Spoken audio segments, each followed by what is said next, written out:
And call Subcommittee 4 meeting to order, actually. So first bill on the docket, Senator Marsden. I think you made the request to be first. Right. Or your aide did. Yeah, we got a couple other things going on here. Okay. Thank you, Mr. Chairman. How are you? This is, if I might, this bill, Senate Bill 1351, has been very, very much narrowed to deal with a problem we're having with, like the Northern Virginia Aging Network, the ARC of Northern Virginia, the Campbell County Littering and Environmental Council, all of these unelected bodies who are trying to, hold these meetings and get people to participate on these boards. They just need a little more flexibility with their attendance. And right now, you're just in a situation where if you have quarterly meetings, they're allowed to have 50% virtual. And all this does is expand it really so that if you have 6 or 8, that could also be at the 50% level. These boards struggle to get people out. COVID has changed things, let's face it. People are nervous about getting out and what have you. And anytime we can encourage participation on these non-elected kinds of regional and local boards, I think we're better off. And we've been adjusting these things a little bit as we go along and trying to find the right mixture of virtual, because like many of you, I want to see people back in the same room together and human beings interacting as they're supposed to, and not everything virtual. But I think with these types of boards, and we're not talking about city councils or county boards of supervisors or any of that. We're just talking about people trying to do some good things for their community and trying to get that attendance up. And that's essentially the bill, Mr. Chairman. Thank you, Senator Marsden. Any members have questions? Mr. Chair, I have a question.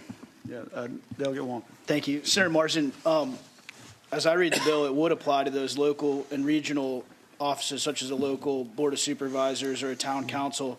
But my question for you was, the public body being a state public body, would that affect the General Assembly? No. My reading of the bill as we got as it excludes all those elected bodies, and at least in what came out of the Senate, I don't know where that.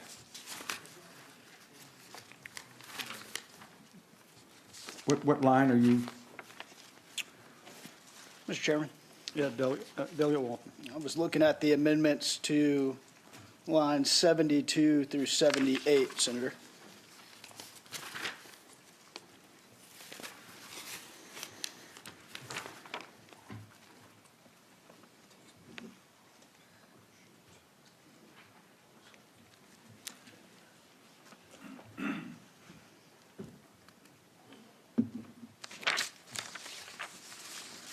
I think you're looking at section 9. Is that? Mr. Chairman and Senator, yes, I'd be correct. Sections 9 and 10 of the bill. So those would apply to all those entities that you just said the bill didn't apply to. If the public, number 10, if the public body is a local or regional public body, it does not convene an all virtual public meeting, more than 50% of the meetings per calendar year, rounded up to the next whole number. That is the intent of the bill. Let me just read.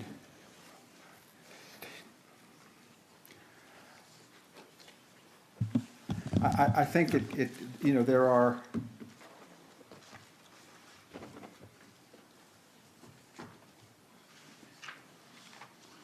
does not convene.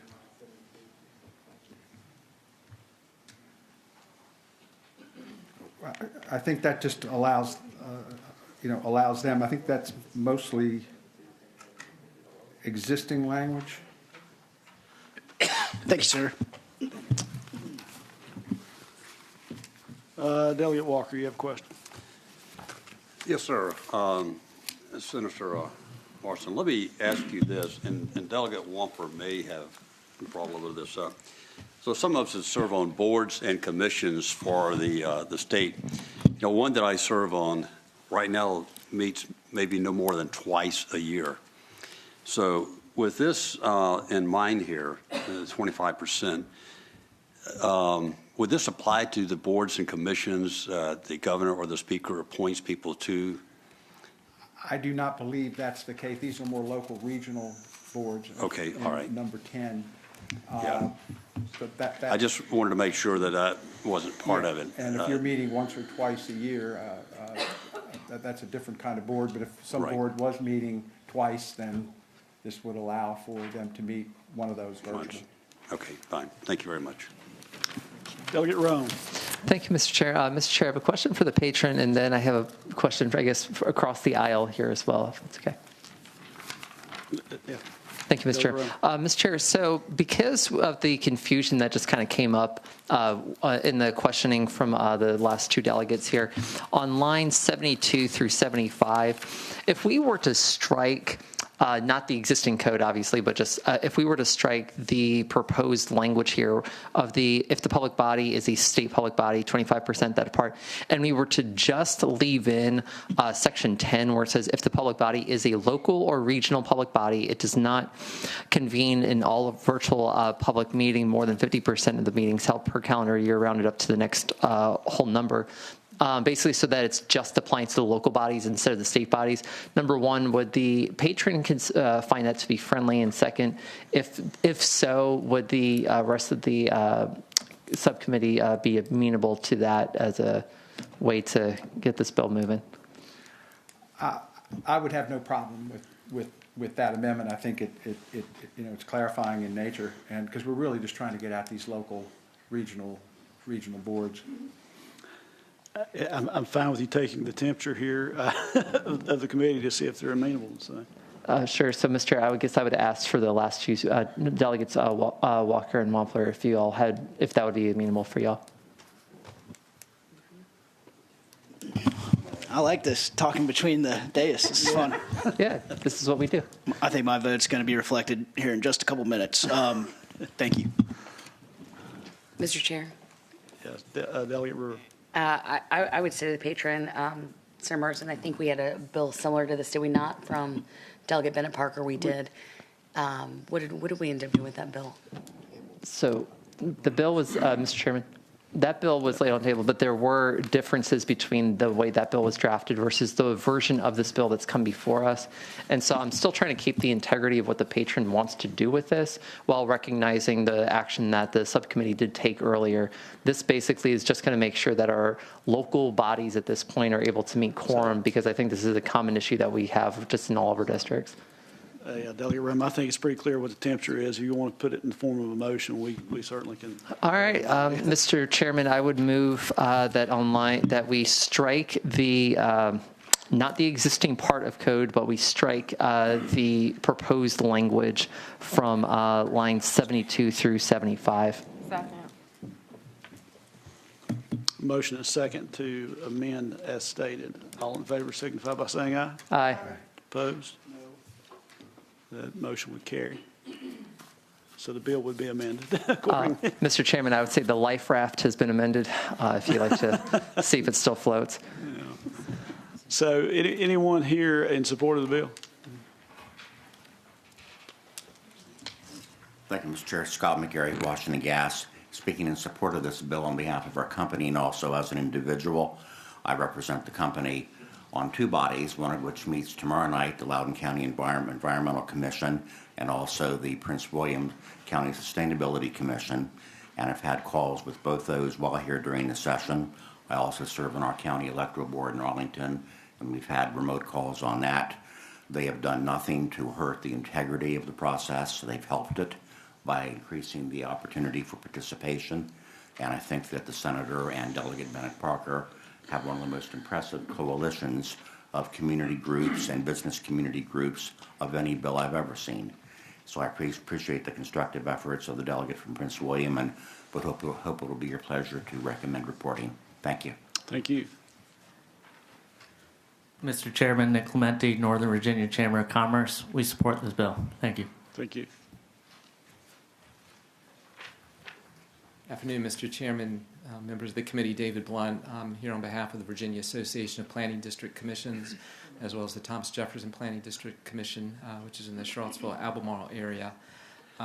Certainly agree with the speakers before me. Would like, if I could, to point out to Delegate Wampler's question, if you looked at line 45C, that is the language that exempts out the local governing bodies and school boards and planning commissions, those elected bodies. So as Senator Morrison was talking about, really talking here about those local non-elected advisory boards and regional boards, and just trying to give them some additional flexibility to hold meetings. I know in one of the jurisdictions in the Thomas Jefferson PDC region, they've got a committee of citizens to advise the body, the public body, the governing body. They went a period of about 4 or 5 months because without having a meeting, and they meet regularly because they could not get folks to be able to attend the meeting. So we think this is a tweak to that framework that was put in place previously by the legislature, and we urge you to support the bill. Thank you.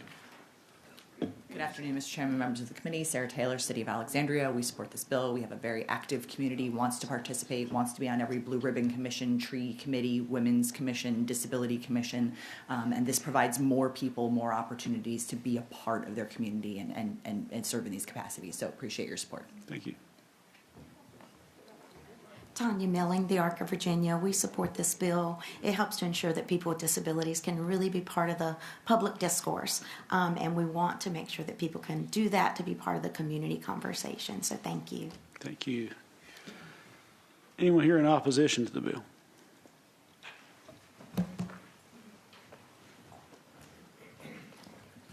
Thank you, Mr. Chairman, members of the committee. Megan Ryan with the Coalition for Open Government. We do oppose the bill. I would like to point out that when we're talking about local advisory boards, on the one hand, they sound innocent. We just want to get these people involved, but they are created specifically to advise the public body. So their influence, they're being chosen specifically because they have expertise, that is to influence policy. And when we're talking about regional public bodies, we're talking about jail authorities, we're talking about transportation authorities. These are big entities that are making big decisions that impact a lot of people. And we think that they should still be primarily in person, in line with the agreement that we drew up last year. Thank you. Thank you. Good afternoon, Mr. Chair, members of the committee. Amy Perrin-Seibert on behalf of the Press Association. We also oppose this bill. As we said the last time, we still think this change is coming too soon. The other law just went into effect on September 1st, so we haven't even had it barely half a year before we're coming to already change it from 2 to 25% to 50%, which we think is too many. So thank you. Thank you. Mr. Chairman, if I could just to close, I just don't want to see the flame go out in a lot of these, local and regional advisory bodies and whatever. I know some of them do serious work. They can do serious work virtually. We've proven that through the COVID experience. And but with these smaller boards, it's just tougher, to get these folks out. They're not prestigious, high-level boards that people are on. They're the machinery of a lot of people trying to do good and help their communities. We just want to help them out a little bit. Thank you, Senator, for your bill. Bill will be before us. Second. Substitute motion. Maybe we gently lay this bill on the table, Mr. Chair. The substitute motion by Delegate Wampler would be a superior motion to lay on the table. All in favor signify by your vote on the machine.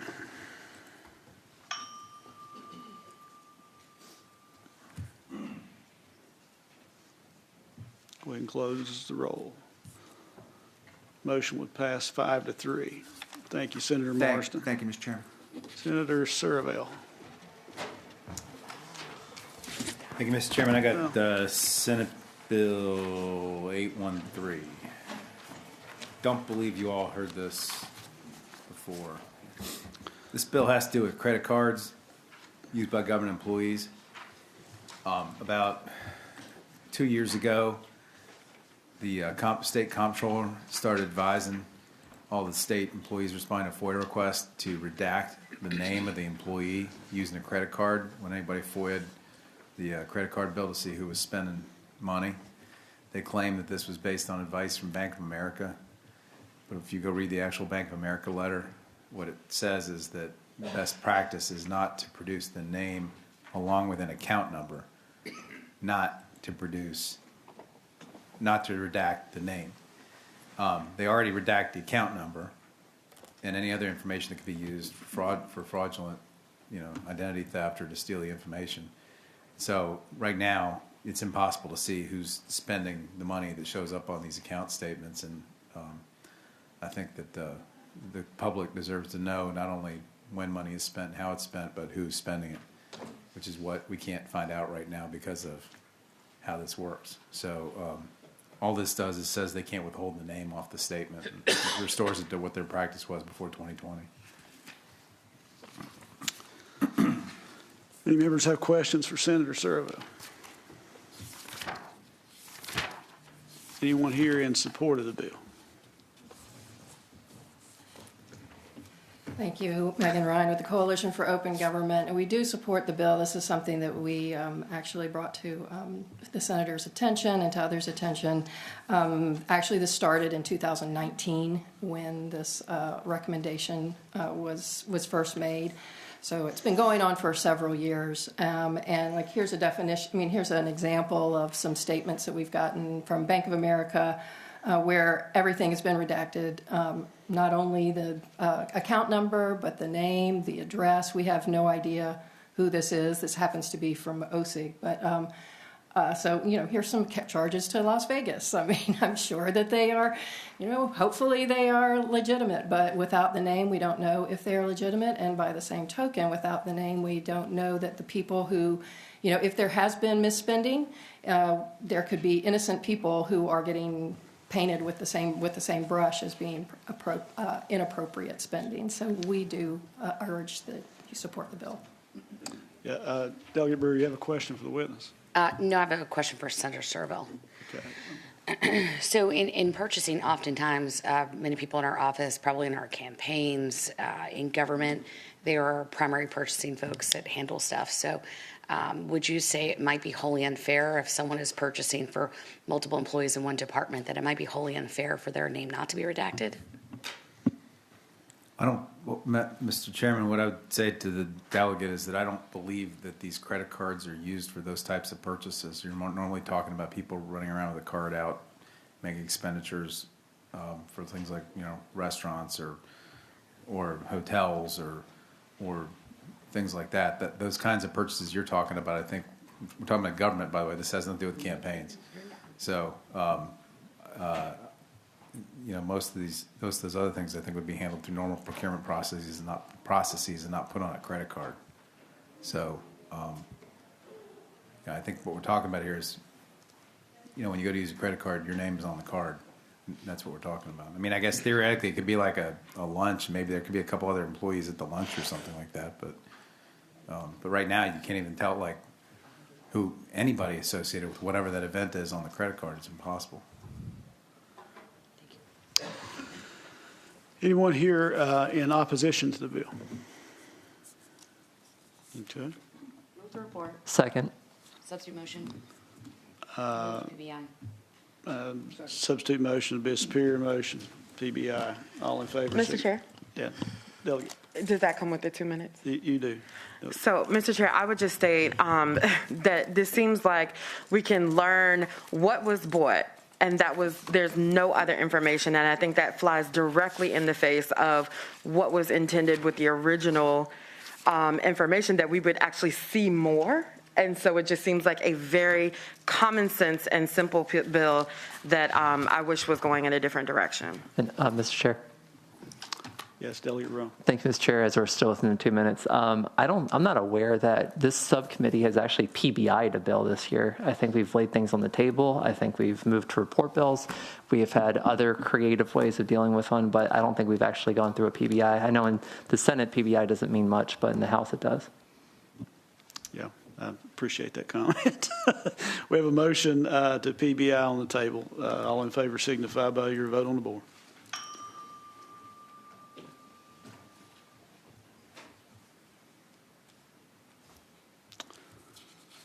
Motion would pass 4-3. Thank you, Senator Servo. Great, thanks. So we have Senator McClellan. Your timing is immaculate.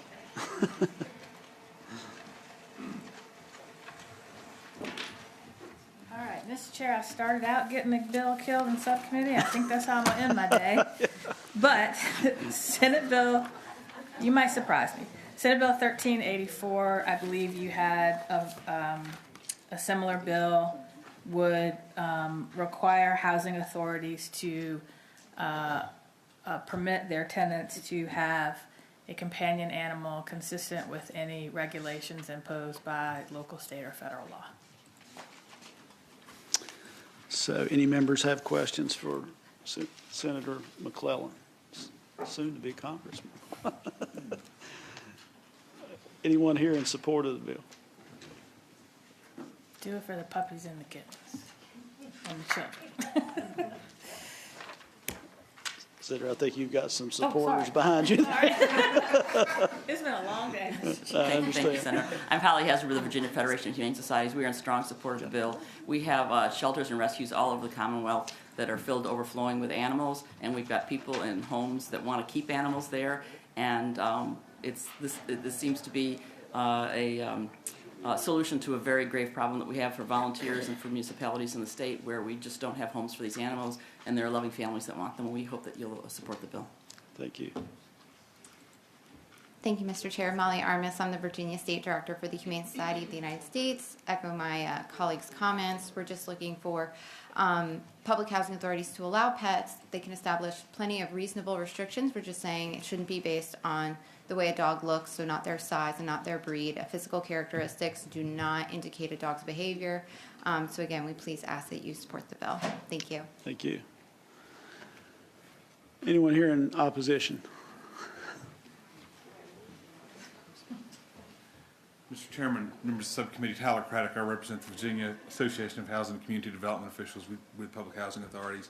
There's actually a lot to commend to this bill. We commend the senator and her staff. A lot of the things that we worked through in here were things that we had suggested are in the Senate substitute. However, the one piece that keeps us from being able to support it is the absence of any weight limit at all. We still do believe that people who are managing these properties should be able to have some reasonable limit on the actual size of an animal that's in there. And so for that reason, we're not where we can support it at this time. Thank you. Thank you. Thank you, Mr. Chair. I think my only response to that is that to the extent that a locality believes that similarly situated or similarly zoned properties should have weight restrictions, then that's something the locality could do. This basically says if the locality hasn't put that restriction on pets in any other apartment complex, then the housing authority can't either.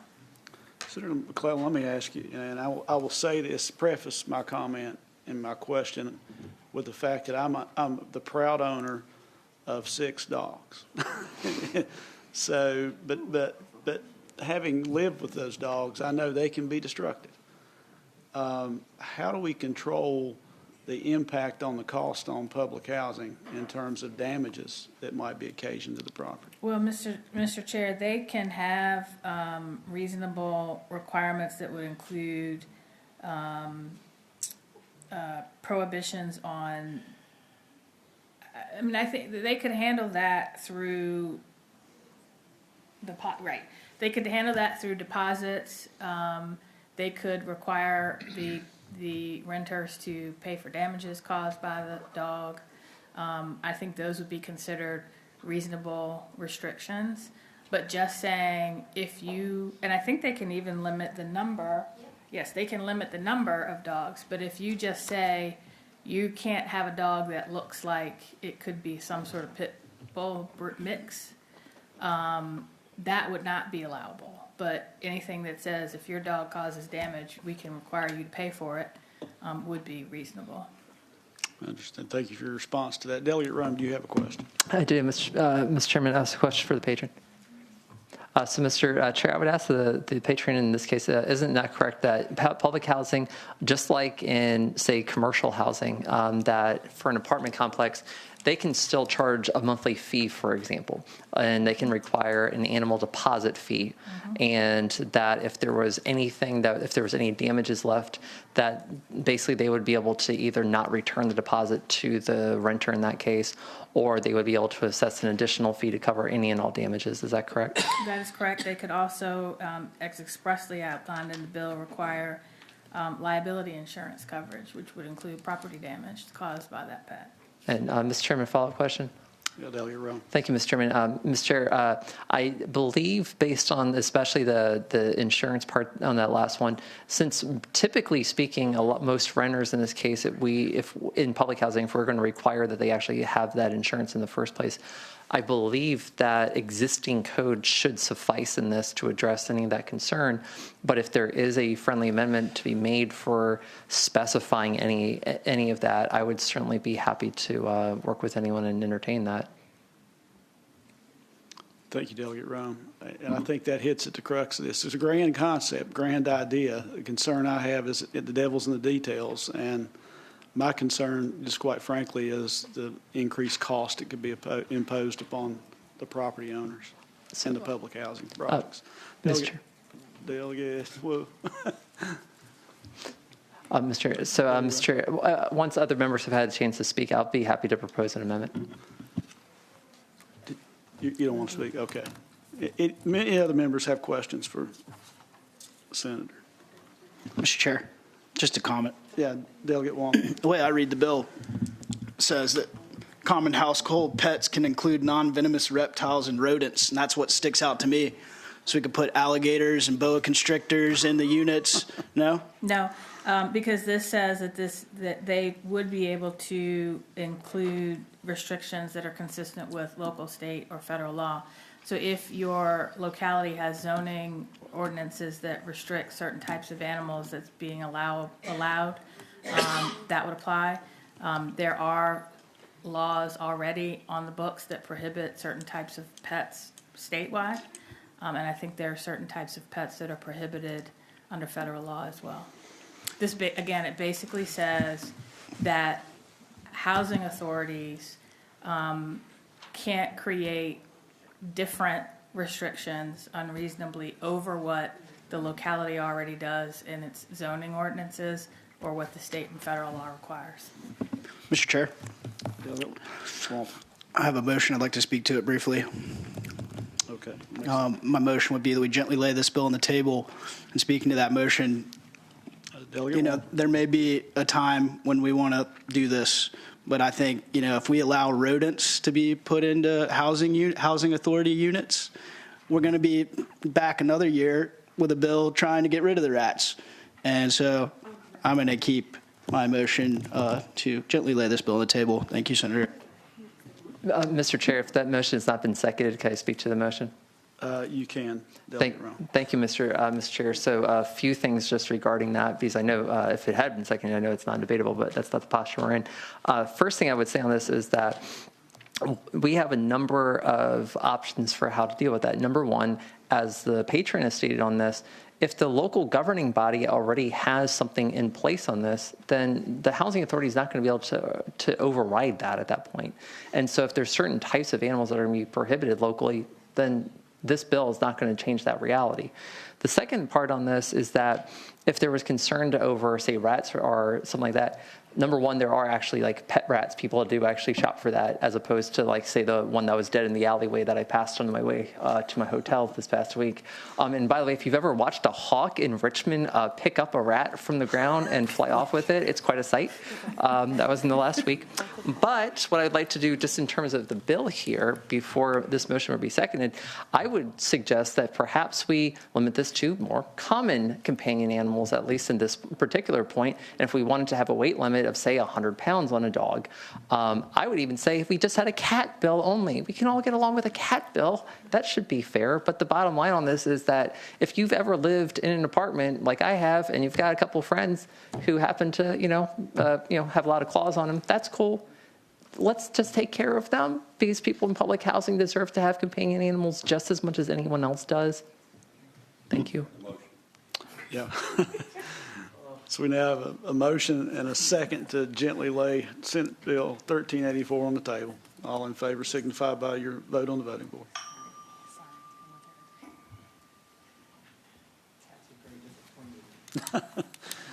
Thank you, Mr. Chair. I'm now going to go home and cuddle with my 5-month puppy. Thank you, Senator. I have my dog in my office. Like, come on. Yeah. So that was on purpose. it failed. It failed, 4-4. Listen, I'm a dog lover, all right? I'm sorry. The motion was to lay on the table, Mr. Chair. So come back. So here's what I would like to, here's what I would like to see, okay? Yes, Mr. Chair. I want to see, why don't you work with Delegate Rome to try to develop some alternative bill to bring back, and to see if there is a way in which you can limit this to where we're not worried about what type of animal is climbing around. I would be willing to limit it to dogs and cats. And Mr. Chair. Yeah, what? Was your intention, Mr. Chair, and your generosity, was it to go by temporarily so that this could be done, or to go by for the? So why don't you work? It's going to take more than just 5 minutes on the fly here, I think. So why don't the two of you all work together, see what you can bring back, Okay. and we'll discuss it at that point. So, Mr. Chair, is there going to be another meeting that we're going to have, or are we going to have to bring this up in full committee on Thursday? No, we'll have another meeting. Oh. There is not another? If you want, you can send it to 5, because I'm meeting on Thursday. It's up to the chair. Yeah, the chair. It's up to the chair, though. I think, Mr. Chair, that's at your discretion, correct? It would be at the chair, the Uber chair's discretion. It wouldn't be at my discretion, quite frankly, but.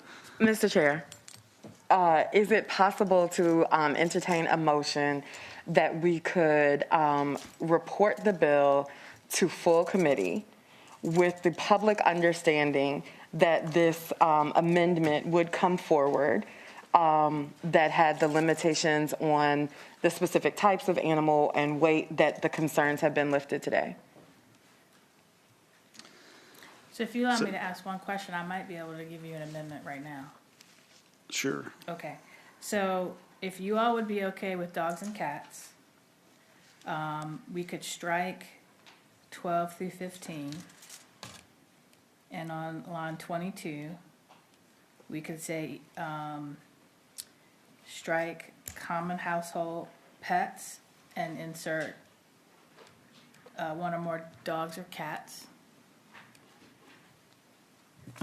within the 10, and then I think the rest of the bill, that way we limit it to, and we can say that reasonable conditions would include weight limits up to 100 pounds. I'm offended by 100 pounds, Mr. Chair.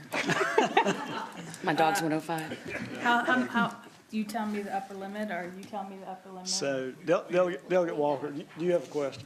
Sure. Okay, now, I appreciate the senator, considering amendments here. But as the chairman has indicated, he has 6 dogs. So what if you have like 6 laboratories or labs or German Shepherds or something like that in an apartment complex? I mean, some people don't have limits when it comes to pets. And I know we have some delegates here in the area that has 3 dogs that frequent my office quite regular, but they're very small. So I'm just asking the question because, if you're in apartment buildings sometimes, is a limit another possibility? Well, I'm happy to add a limit. My understanding. Go ahead, I'm sorry. Yeah, I'm happy to add a limit. My understanding is typically you would have zoning limitations that apply to all apartments. Mr. Chairman. Yeah. Okay. Thank you, Senator. Yeah, Delegate Torrey. Yes, Mr. Chairman, please.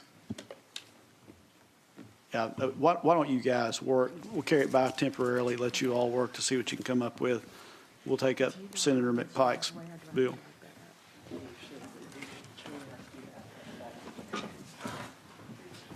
Thank you, Mr. Chairman. Thank you. If you'd like to take up Senate Bill 1036. Yes. Thank you, Mr. Chairman. What I'd like to do is to conform to, I talked to Delegate Bulva, is to conform to his House bill on procurement. I've talked to the administration as well. I think it's probably a smaller hammer versus a sledgehammer dealing with some procurement issues, and I think Delegate Bulva probably has a little bit more elegant solution if it's the will of the committee. And I apologize, the House bill number, sorry,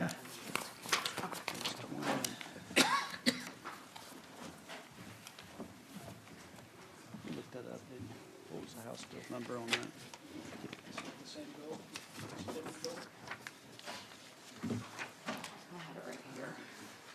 Senator McPike, the crux of Delegate Bullock's bill, I believe, was just to require the authority to develop procurement policies. That's right. It has, I think, a little bit more elegant parameters around what the procurement policies should be, where we have exemption authorities granted to agencies across the Commonwealth. And I think that's really the point of my original bill. And I think Delegate Bulova has perhaps done a little bit more elegant job at expressing that interest.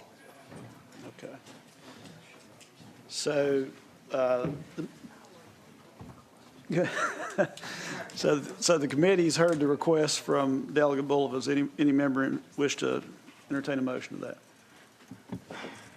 So the motion would be moved to conform. Move to conform to House Bill 2113. House Bill 2113. So moved. Oh, wait a minute. Which one made the motion? Okay. I'll own it. All right. Have a motion and a second then to conform Senate Bill 1036 to House Bill 2113. All in favor signify by saying aye. Aye. Opposed? Okay.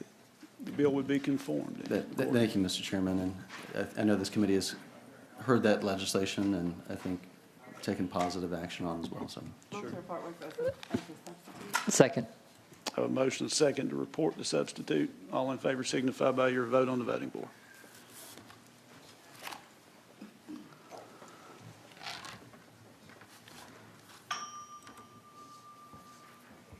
Motion would carry by a 6-2 vote.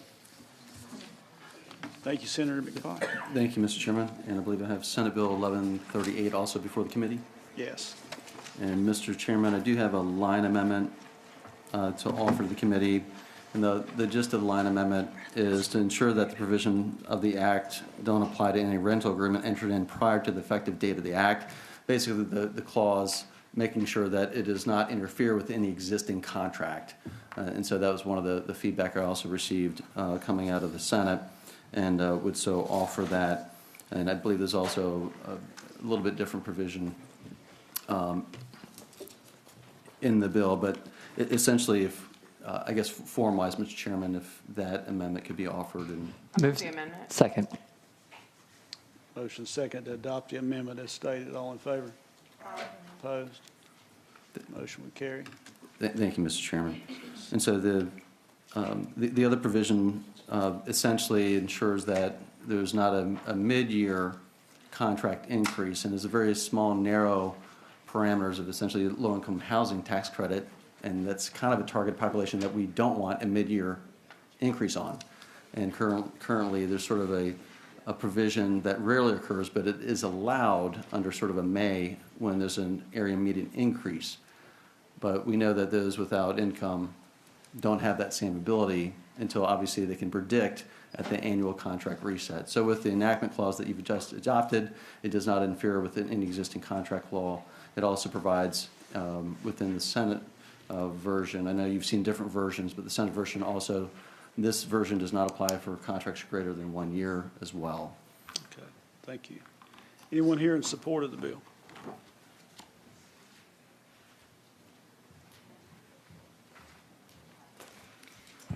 Thank you, Mr. Chairman, members of the subcommittee. Christy Marrow with the Virginia Poverty Law Center. And we thank the senator for bringing this bill. We do strongly support this bill. We do hear from legal aid attorneys across the state who have tenants who come to them very confused in the middle of their lease because they learn that their rent has increased.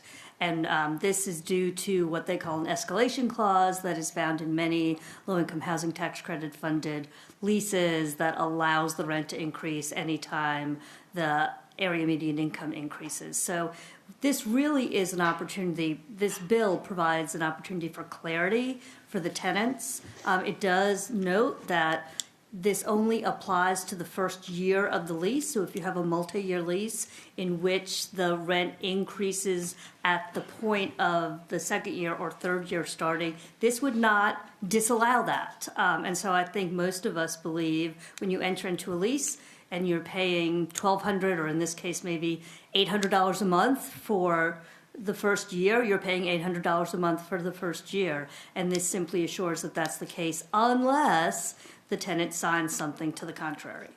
And we ask that you support the bill. Mr. Chair, Erin Corman with the Realtors. We also support this bill. We appreciate the Senator bringing it to us over the summer, listening to all of our concerns, and we understand that this is getting at a very specific technical issue, and we support the bill. Anyone here in opposition to the bill? Thank you, Mr. Chair, members of the committee. Scott Pedowitz with the Apartment and Office Building Association and the Virginia Apartment Management Association. Notwithstanding the limitations mentioned, we do oppose the bill. Ask you to do as well. Thank you. Anyone else? Senator, I'm sorry. Delegate Rome. Mr. Chair, question for the last witness who just spoke.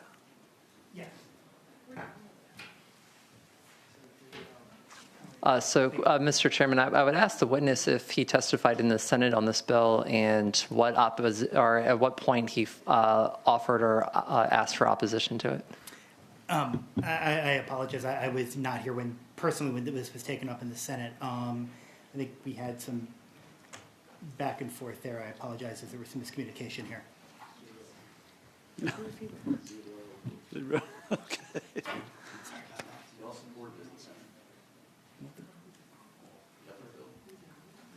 Okay, you can have that discussion offline. How about that? Okay. So, Senator McPike, I'll give you the last word. Well, that's a new one. But I guess we all get surprises occasionally. There's actually support over in the other body. So, in fact, the contract amendment provision should have even improved that position. But here we are. Sometimes opinions change. Mr. Chair, can I ask a question of the Senator? Yeah. What was the amendment? I'm looking at the original introduced bill or the engrossed bill as it left the Senate. What was the amendment again? Yeah, Mr. Chairman, if I could, I don't know if you have a hard copy, Bill. Be happy to. Essentially, the amendment, Mr. Chairman, is to ensure that any rental agreement entered in prior to the effective date of enactment, it's essentially the contract interference clause. To make sure that. Thank you, Senator. Unless it's modified, agreed to, et cetera, this act does not apply until the next reset or a new lease is entered into. So the bill's before us. Yes. Move to report. Second. Motion is second to report Senate Bill 1138. All in favor signify by your vote on the board as amended.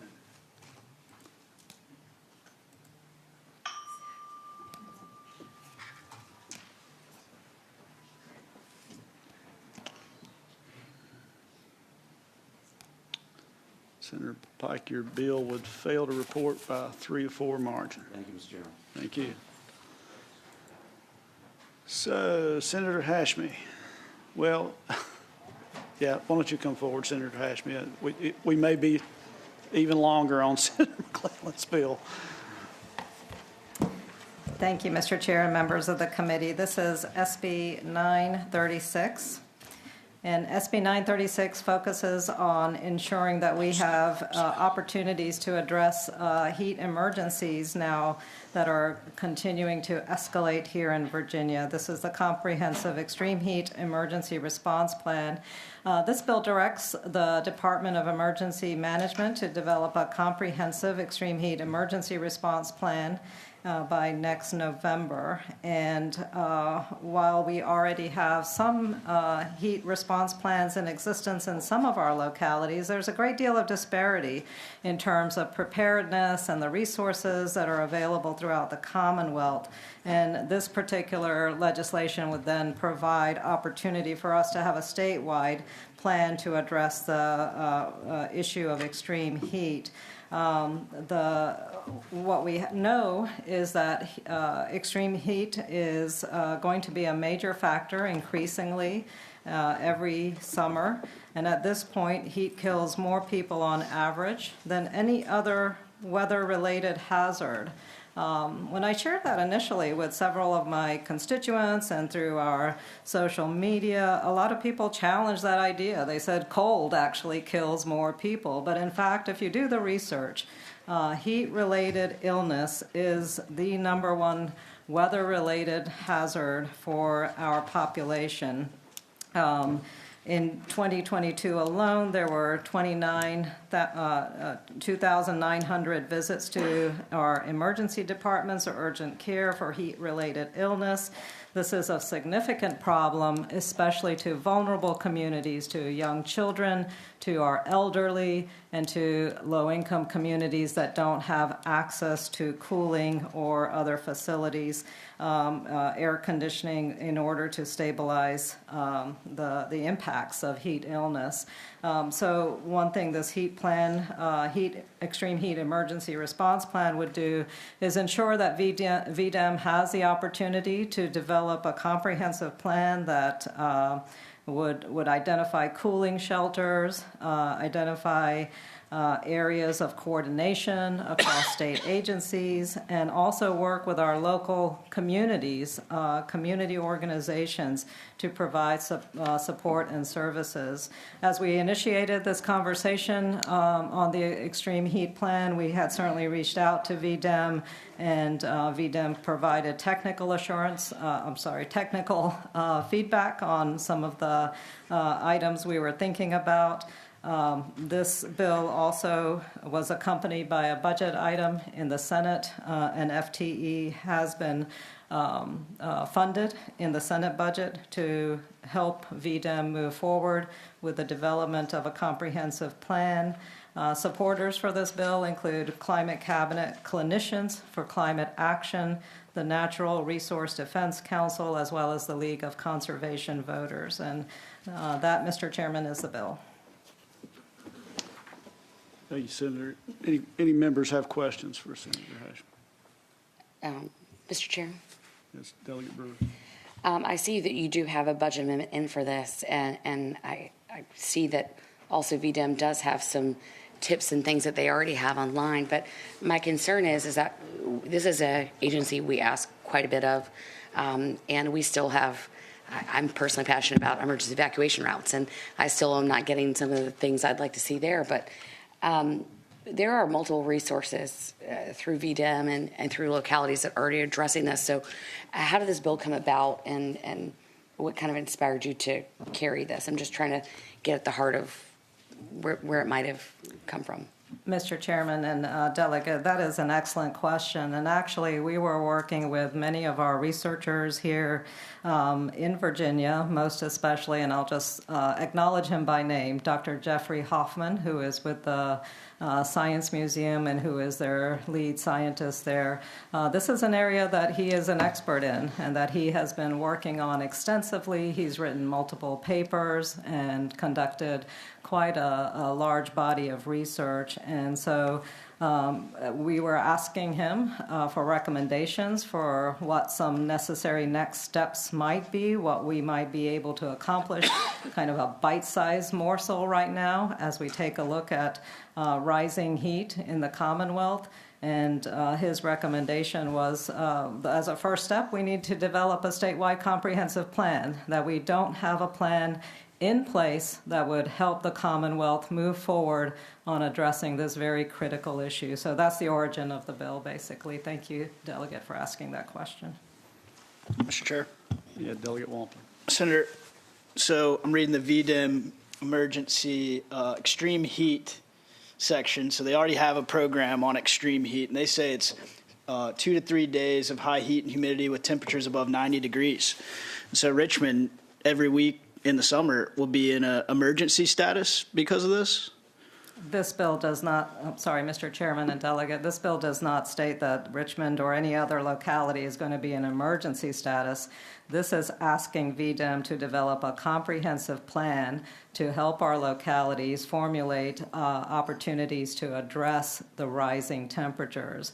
And this includes thinking forward in terms of what kind of cooling stations we might need for those communities that don't have access to cooling sites, to establish partnerships with local and community-based organizations to provide services and supports that's necessary.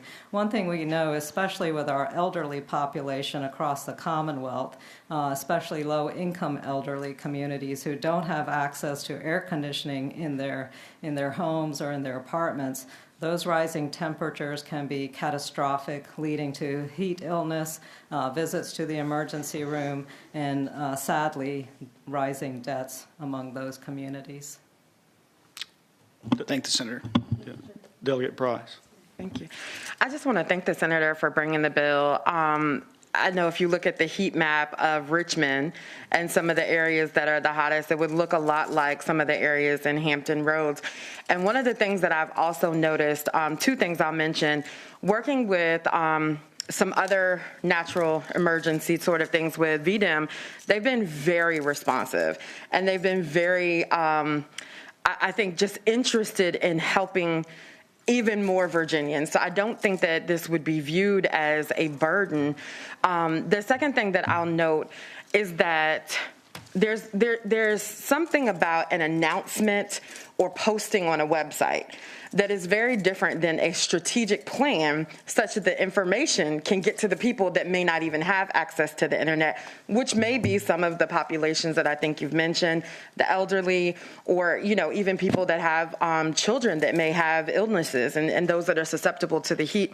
So I just want to say, thank you for bringing this forward, and I hope that you will continue to work on this should it not be moving forward today. Thank you, Delegate. Senator, let me ask you, in your bill, one of the requirements is that a heat emergency team be convened to facilitate coordination across state agencies. Who do you envision being a member of this heat emergency team? Mr. Chairman, I would say that it would be up to VDEM with their knowledge and their expertise to assemble the appropriate team across state agencies. Currently, you said earlier you have a FTE in the budget, in the Senate version of the budget. Yes, correct? Mr. Chairman. Do you envision this growing into some sort of an arm of the agency ultimately? I do not, Mr. Chairman. The ultimate goal of this particular legislation is to develop that comprehensive plan for the entire state. Thank you for that. Thank you, Mr. Chair. Mr. Chair, Yeah, Delegate Brewer. I move to lay Senate Bill 936 on the table. Mr. Chair, have we heard testimony yet? We have not, actually. Anyone here in support of the bill? I think my supporters did not show up today. But they did speak. I gave the list when I was providing the testimony. We have wide support from our conservation folks and other organizations. Anyone here in opposition to the bill?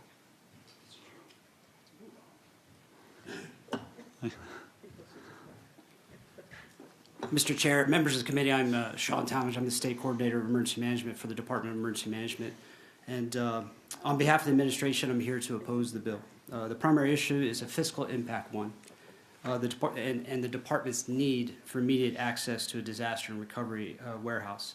That funding was included in the governor's budget request, and that warehouse provides immediate access to critical supplies, including personal protective equipment, sheltering supplies, medical sheltering supplies, equipment, cleaning, food and water.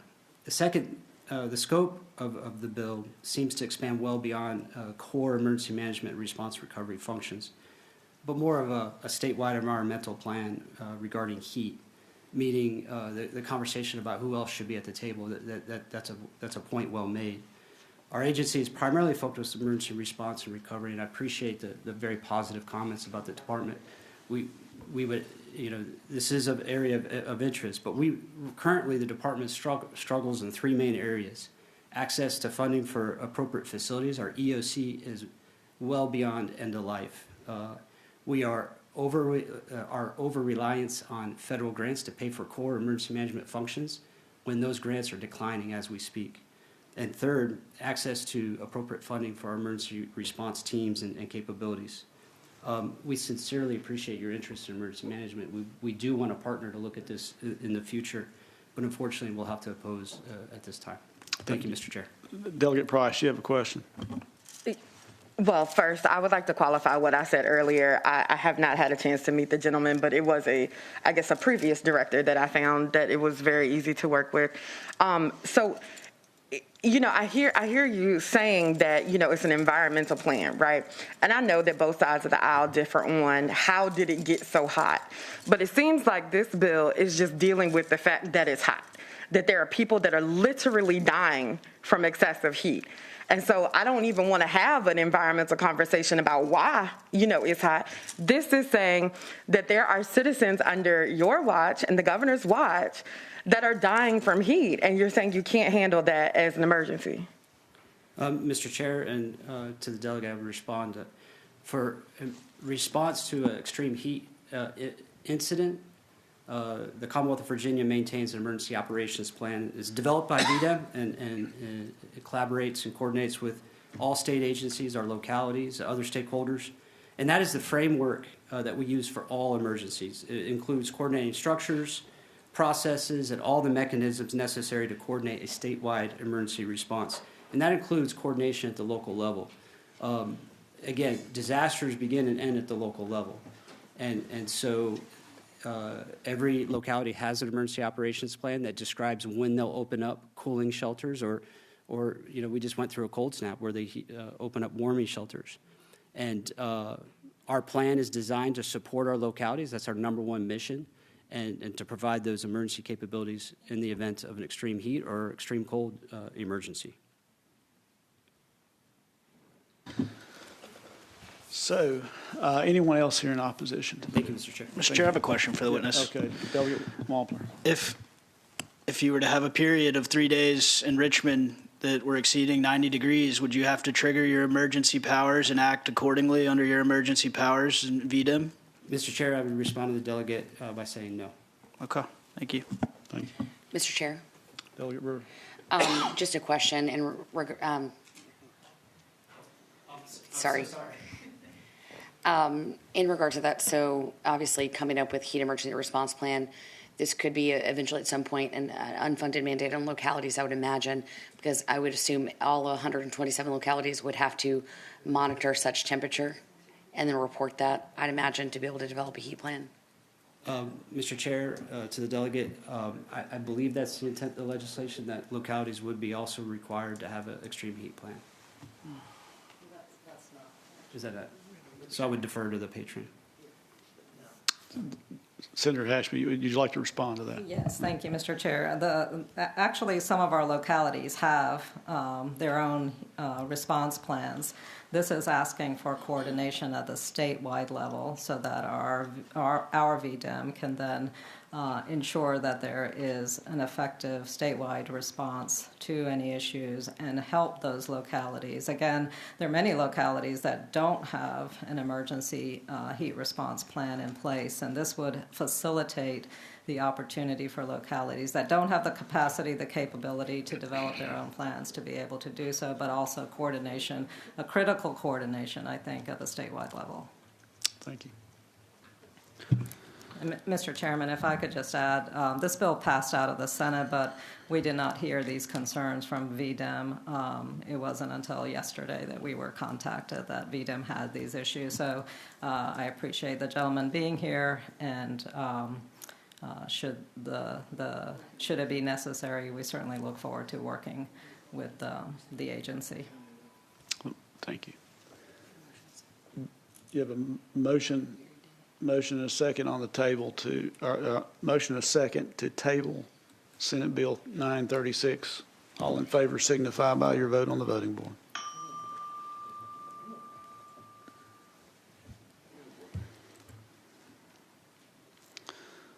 Motion would pass 5-3.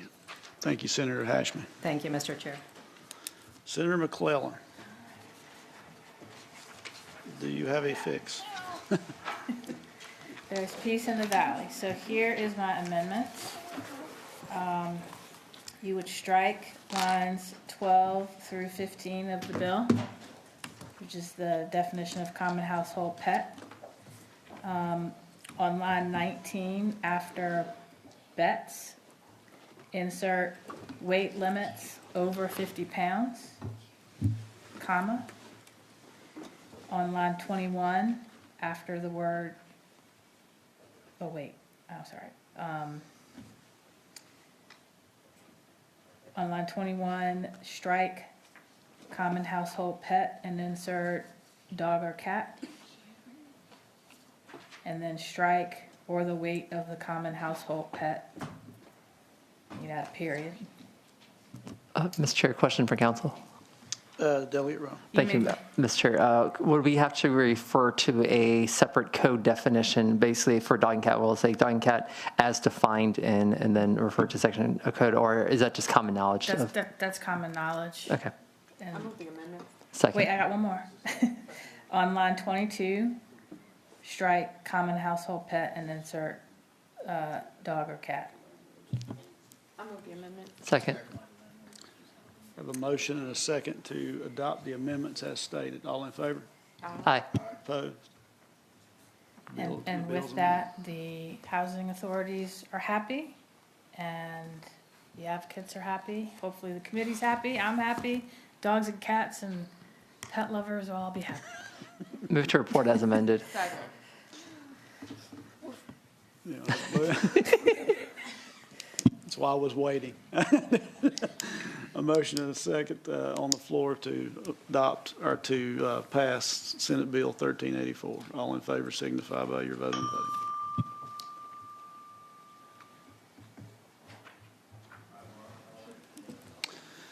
Thank you, Mr. Chair. Senate Bill 1384 passes by a 6-2 margin. Thank you, Mr. Chair. This is my new favorite House committee. And